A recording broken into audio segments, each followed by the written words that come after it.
गांव के बाहर एक पुराना किला था जिसे लोग झल्लाद का किला कहते थे। कहते हैं कि बरसों पहले इस किले में एक निर्दयी झल्लाद रहता था जिसने सैकड़ों बेगुनाहों को मार डाला था।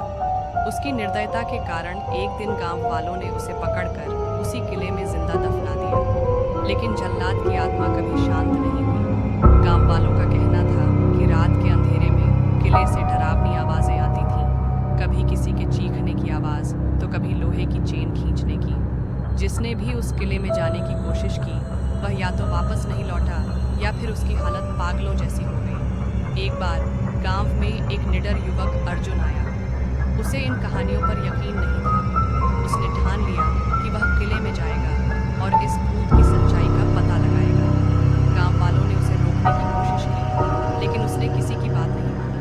अर्जुन रात के समय मशाल लेकर किले में गया। किला पूरी तरह वीरान और डरावना था।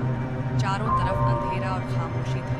अचानक उसे महसूस हुआ कि कोई उसके पीछे चल रहा है।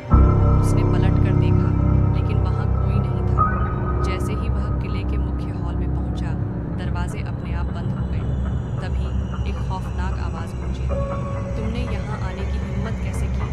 अर्जुन ने इधर उधर देखा और सामने एक परछाई को आते देखा।